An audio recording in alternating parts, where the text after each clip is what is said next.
За да нагласите автоматизиран достъп до някои от курсовете на определени нови потребители при тяхното създаване, отидете на осигуряване на достъпа и изберете автоматизиран достъп.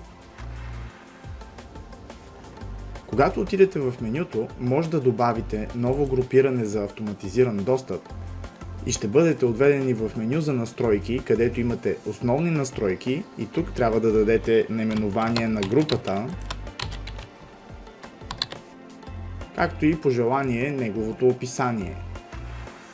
След това имате секцията за курсове и тук имате меню, което може да бъде избрано да запишете само за задължителни курсове, да се запишат всичките курсове, които са селектирани, или да се позволи самозаписване. Нека да изберем само задължителните курсове за момента. Може да изберем категорията или директно, ако курса не е в определена категория, да го добавим в групирането. След което да изберем и друг курс.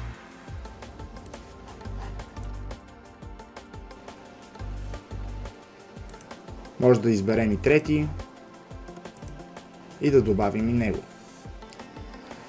Както виждате, те вече са подредени един под друг отдолу и можете да ги махнете, също така да видите ръчно записаните потребители и ръчно отписаните потребители във всеки от тях.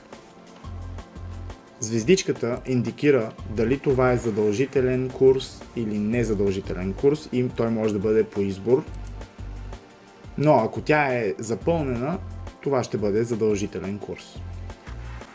След това може да изберете обвързаност между курсовете и те да бъдат преминати в определен ред, само и единствено когато предишните са минати, тогава да бъдат достъпни и да бъдат в определена подредба.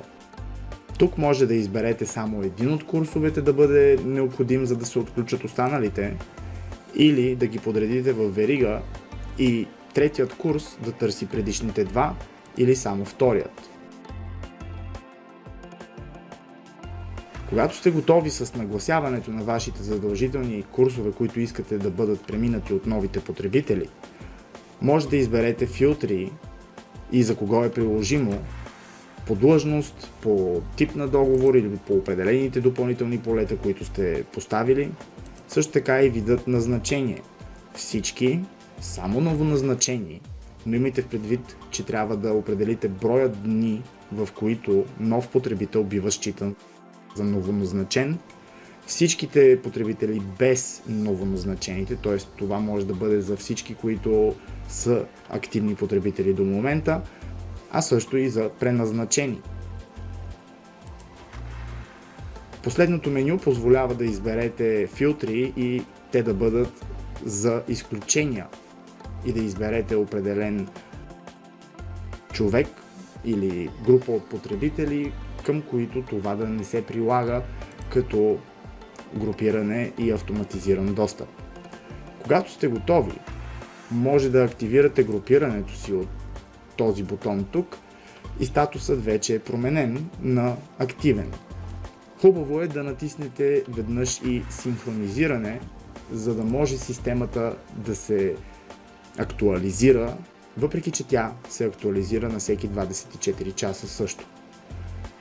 Когато сте готови, отивате отново на автоматизиран достъп и вече имате в списъка си нашето създадено току-що групиране.